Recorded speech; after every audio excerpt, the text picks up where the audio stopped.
Okay, remember that they are changing my voice.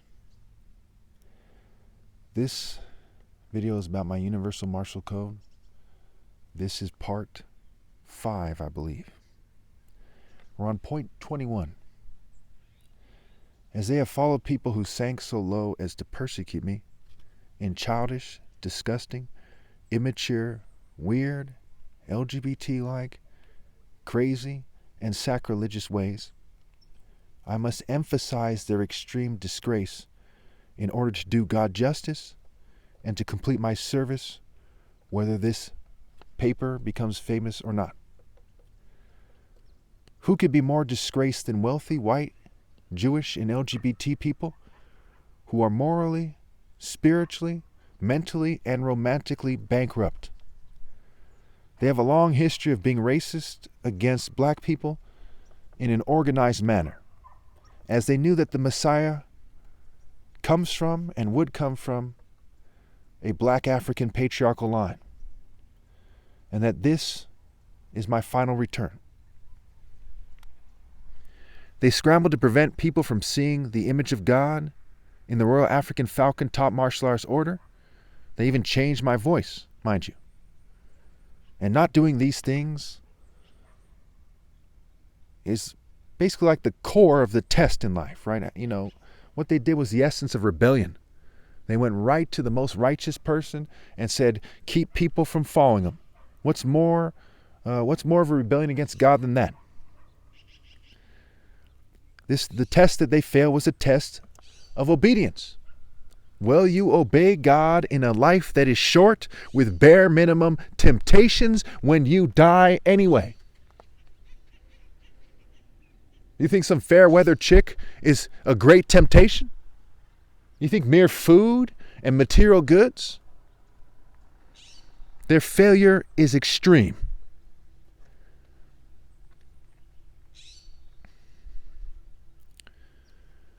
Didn't the masses of their people, as well as other groups,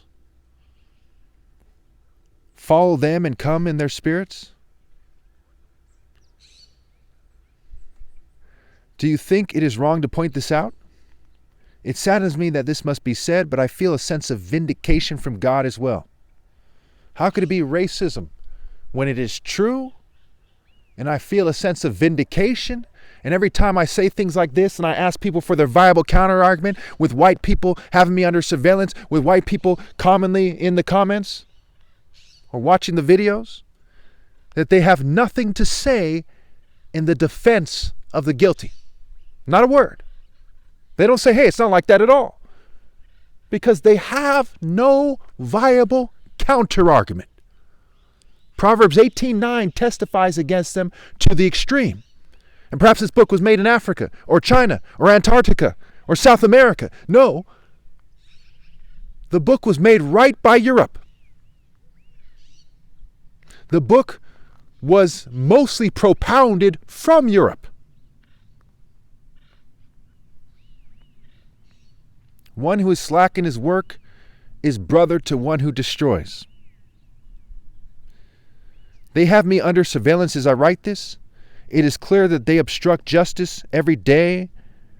They also obstruct romantic justice. That part of justice that they're obstructing when God is love also includes romantic justice.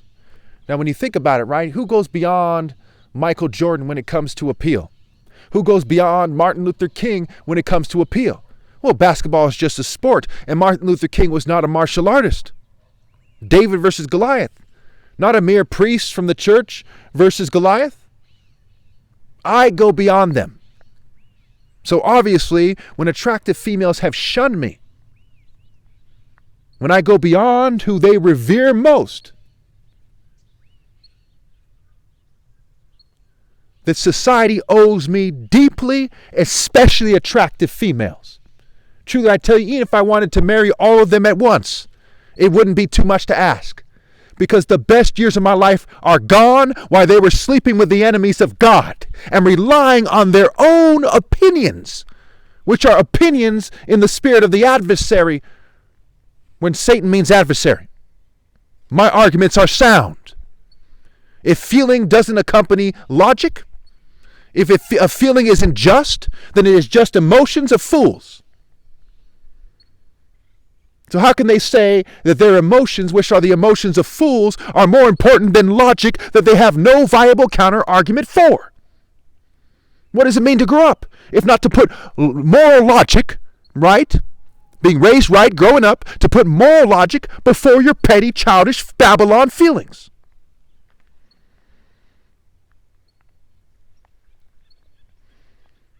I was engaged to a white woman, Italian and Greek, long ago. I poured out the sweetest words on her, and she was with them and wanted me to die so that she could prove her loyalty to them. Now, some of you might think, well, he's just saying that. Well, this, that, and the other thing. No, she said flat out to me when I said that I would kill myself if she left me. She said, why didn't you kill yourself? She wasn't kidding. She wasn't just mad. She never took that back. She wanted me to die. And then after saying that, she left me again and again till she was finally gone, having cheated on me the whole time. Because the females in this planet, when they see the most righteous person that ever lived, who's the son of 2 doctors, one a brain surgeon and who's a humanitarian, they think he's not good enough. They think their childish Barbie doll scales in regards to who they should date transcend God Almighty's profound mandate. Heaven's mandate. They think their stupid opinions transcend God's commandments and heaven's mandate. Now, who among you would argue that I'm supposed to respect that? That I'm supposed to see equality in that? When God set me apart and they think that their opinions transcend God's commands. Yes, God commands them to obey me.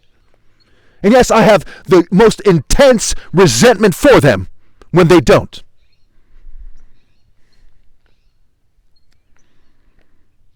You see, society could have easily kept me out of the news,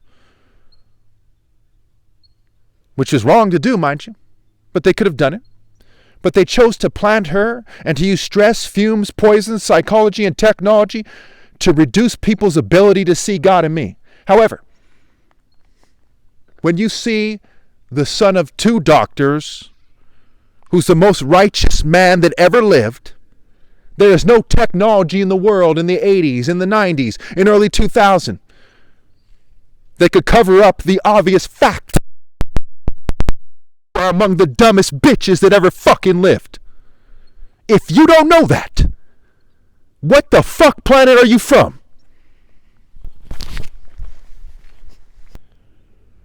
Okay, I'm sure we can all agree that I was right to raise my voice.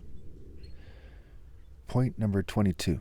Those who did not obey God through me obviously have inferior philosophies, mentalities, brain function, and ways of thinking naturally. Their opinions mean nothing. Point 23. In all martial comparisons, the one living the highest cause wins. If they both have the highest cause, which requires being in the divine order, then obviously people can compare the specifics from there. And it goes back to the martial art principles, the life principles, and universal characteristics. Point number 24. People are not true martial artists or true warriors if they put being a craftsman or being a flesh-based profiteer before being a martial artist. Point 25. In 2023, everyone with an established martial arts school is in submission to the state and couldn't possibly be a great martial artist. I do not think that it is a coincidence that both Bruce Lee and Brandon Lee died under suspicious circumstances. Okay, and you also see this kind of family tree thing, right? Where they say the apple doesn't fall far from the tree. This is one of many examples, right? You have the Bush family. You have Cal Ripken Jr., Ken Griffey Jr., and other examples. You know, look at rich people, how they pass their money to their offspring and how they follow in their parents' footsteps. Okay? So when you look at this, and of course the die is cast. If they started smearing my family all of a sudden, it'd be too little too late. And even a kid could tell you that, especially if this argument was brought up. So it's clear that you look to me for leadership. And then I've overkilled why I'm right. Oh,